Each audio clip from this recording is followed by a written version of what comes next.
জামশেদপুরে, ঠিক আছে। জায়গাটার নাম কি ভাই একটু বলে? জায়গাটার নাম হচ্ছে দুমুহানি। দুমুহানি, যাই হোক জায়গাটা আমি জানি না, কিন্তু আমার সঙ্গে আছে আমার বন্ধু একটা, ঠিক আছে, বৈদ্যনাথ, আমার হোস্টেলের বন্ধু, বলা ভালো রুমমেট, ঠিক আছে। একসঙ্গে আমরা প্রায় 6-7 বছর একসঙ্গে থেকেছি আর কি। আর অনেক দিন পরে দেখা হচ্ছে, তো যখন অনেক দিন পরে দেখা হচ্ছে তখন একটু জায়গায় ঘুরায় যায় আর কি।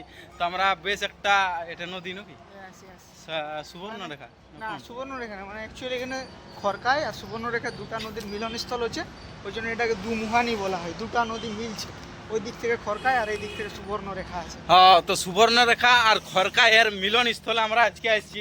তো নদীটা আমি তোমাদেরকে দেখাই, বেশ কিন্তু সুন্দর জায়গাটা দেখতে। আর বেশ আমি তোমাদেরকে দেখাই, এটা একটা মিলন স্থল, ঠিক আছে, খড়কায় আর সুবর্ণরেখা নদীর। আমি এর আগে তোমাদেরকে মধ্যপ্রদেশের কাবেরী নদী আর নর্মদা নদীর মিলন স্থল দেখাচ্ছি, ঠিক আছে।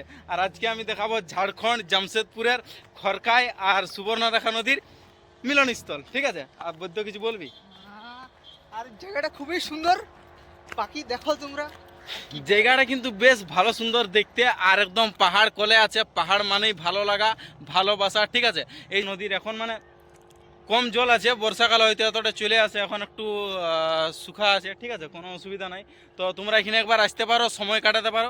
জামশেদপুরের বেশ কয়েকটা জায়গা আমি ভিডিওতে তোমাদেরকে দেখাচ্ছি, যেমন জুগলি পার্ক, ডায়মন্ড পার্ক, ঠিক আছে। আর সময় হলে আরেকবার আমি দেখাবো, ঠিক আছে। আজকে আমাদের বেশ কিছু প্রোগ্রাম আছে, কোনো অসুবিধা নাই, দেখাবো আমি, কোনো চাপ নাই, ঠিক আছে। তো এই যে দেখো, এটা হচ্ছে একটা ঘাট, বেশ সুন্দর। ফাঁকা সময় তোমরা এখানে সময় কাটাতে পারো, বেশ সুন্দর। কিন্তু উপরে একটা মন্দির আছে, বজরংবলী মন্দির, ঠিক আছে। এটাকে টুসু ঘাট বলা হয়। এখানে অনেক মানে পৌষ পরবের সময় এখানে মেলা বসে, কি পৌষ পরবের সময় কিন্তু এখানে দুর্দান্ত মেলা বসে। তো তোমরা ওই সময়ও আসতে পারো, তো একটা দুর্দান্ত সময় এখানে কাটাতে পারো, ঠিক আছে। এই হচ্ছে বিষয় আর কি। আর নদীটা আমি ব্যাক ক্যামেরায় দেখাচ্ছি, ঠিক আছে। খড়কাই নদীটা এসছে ওই দিক থেকে, আর এই দিক থেকে আসছে সুবর্ণরেখা। আর এটা মিলনস্থল হয়ে এখানে এটা চলে যাচ্ছে। তারপরে এটার নাম কি? এই জায়গাটার নাম হচ্ছে দুমুহানি, মানে দুটা মুখ একসাথে মিলছে এই জন্য।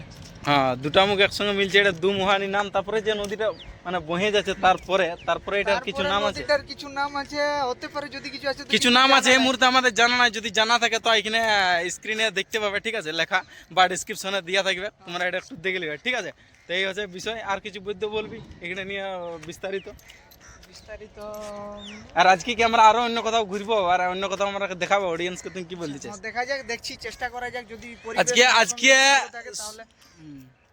আজকে সত্যি বলতে কিন্তু পরিবেশটা দুর্দান্ত আছে। এই যে দেখো, আজকে খুব একটা ভরা গ্রীষ্ম দুপুর আমরা এসেছি। এখন তোমরা বুঝতে পারছো ভীষণ গরম, কিন্তু তবুও আমরা আজকের দিনে দেখছি দারুণ আবহাওয়া আছে, যার জন্য আমরা প্রোগ্রাম করছি যে বেশ কিছু জায়গা আমরা ঘুরবো এখন, ঠিক আছে।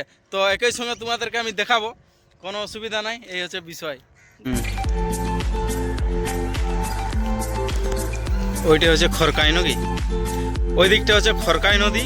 আর এদিক থেকে আসছে আমাদের, আচ্ছা, এদিক থেকে আসছে সুবর্ণরেখা, আর ওই দিক থেকে খড়কায়। এটা হচ্ছে আর খড়কায় আর সুবর্ণরেখার মিলনস্থল। তারপরে এটা এদিকে বয়ে যাচ্ছে, তারপর থেকে কি নাম আমি এখনও জানি নাই। আর ওই যে দূরে যে পাহাড়টা দেখতে পাচ্ছি, ওইটা হচ্ছে দলমা পাহাড়, বেশ বড় পাহাড়।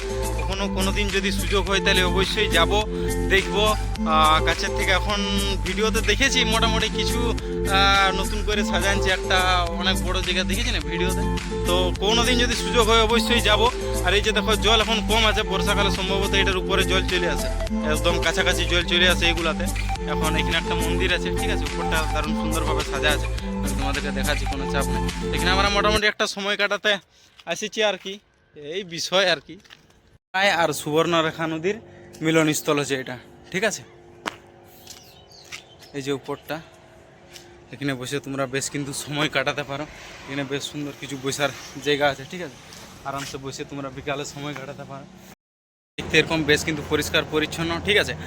আর এই যে রোডটার সাইডে আছে, এটা হচ্ছে NH-18, জামশেদপুর টু উড়িষ্যা, মানে 18-এর সাইডে আছে এই জায়গাটা, জামশেদপুর টু বালাসোর, ঠিক আছে। NH-18 কানেক্ট করছি। যদি ভুল ত্রুটি থাকে তো মার্জনীয় করে দিবে, অতটা আমার বিষয়ে জানা নাই। যদি ভুল ত্রুটি থাকে তো কমেন্ট বক্সে অবশ্যই কমেন্ট করবে, কোনো অসুবিধা নাই। এই যে দেখো, এখানে একটা বজরংবলীর মন্দির আছে, আর একটা ওই সাইডে পার্কিং আছে, আর একটা রেস্টুরেন্টও আছে, কিন্তু রেস্টুরেন্ট বন্ধ আছে আজ, ঠিক আছে। আর এখানে আমাদের মহাদেব আছে।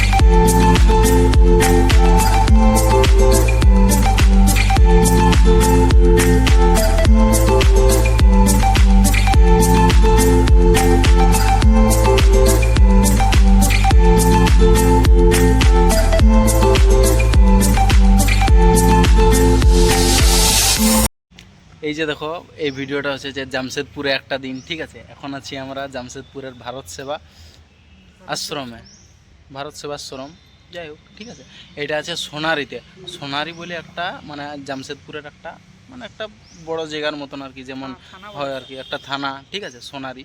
তো ওই সোনারি এলাকাটাতেই এই ভারত সেবাশ্রমটা আছে। এখানে একটা স্কুলও আছে, ঠিক আছে। এক সাইডে হিন্দি মিডিয়াম আছে আর এক সাইডে ইংলিশ মিডিয়াম আছে। তো আমরা একটু আজকে ঘোরার সুযোগটা পাইছি, একটু আমরা দেখছি। তো একটু দেখে আমরা পুরোপুরিটা চলে যাব, ঠিক আছে, অসুবিধা নাই। এই যে আমি আর আমার বন্ধু আছি আজকে, ঠিক আছে। চলো, আর বৈদ্য কিছু বলবি? না না, ঠিক আছে। ঠিক আছে, চলো। ভারত সেবাশ্রমের হোস্টেল, ঠিক আছে। তো এইটা দেখে মানে আজকে রবিবার, 27 তারিখ, রবিবার মানে ছুটির দিনে, ছুটির দিন মানে হোস্টেলের সমস্ত গার্জিয়ানরা বাচ্চাদেরকে দেখতে আসে।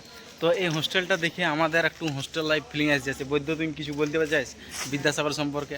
আমরা একসঙ্গে বিদ্যাসাগর হোস্টেলে ছিলি, এক মুহূর্তের জন্য আমরা আর কি মনে করছি যে এমনি একটা রবিবার আর আমাদের সবার গার্জিয়ান এরকমভাবে আর কি দেখতে আসে, ঠিক আছে। রবিবারের দিন এই যে দেখো, সবার গার্জিয়ান এখানে গাছের নিচে বসে আছে, সবার ছোটো ছোটো বাচ্চারা এসছে, গার্জিয়ানের সঙ্গে দেখা করছে, বাবা মায়ের সঙ্গে। এগুলো হচ্ছে একটা হোস্টেল লাইফ, ঠিক আছে। তো হোস্টেল লাইফে যারা থাকবে তারা নিশ্চয়ই রিলেট করতে পারবে, যেমন আমি হোস্টেলে পড়েছি। তো আজকে এই হোস্টেলটা ঘুরে আর কি এমনিতে এসে গেছি। আমাদের এখানে কেউ আর কি ভাই বা কেউ নাই, কিন্তু আমরা এমনি আসছি, দেখার একটা সুযোগ হয়েছে। মাঝে মাঝে কোনো হোস্টেলে তো হোস্টেলে চলে গেলে ভালো। এটা ভারত সেবাশ্রমের হোস্টেল, এই সাইডে ছোটো ছোটো বাচ্চারা থাকে, ঠিক আছে। তো এই হোস্টেলে এসে বৈদ্য বলছে যে আমি যদি এখনও সুযোগ পাই তো বিদ্যাসাগরে আমি থাকতে এখনও রাজি আছি, আমি ভাড়া দিব, ঠিক আছে। আর আমাকে 4 বেলা খেতে দিবে। আলাদা হোস্টেলের কি আলাদা একটা মহল থাকে, আর টাইমে সব কিছু হয়, খাওয়া দাওয়া, ঘুম থেকে ওঠা, এটা হচ্ছে বিষয়, আর কিছু নাই, ঠিক আছে। চলো, এই যে দেখো ছোটো ছোটো বাচ্চা, এখন হয়তো দুপুর ঘড়ির কাটায় বাজে মোটামুটি, এই যে দেখছো 12টা 12:30 মতন, সবাই আর কি কী বলে খাবার জন্য যাচ্ছে আর কি, ঠিক আছে।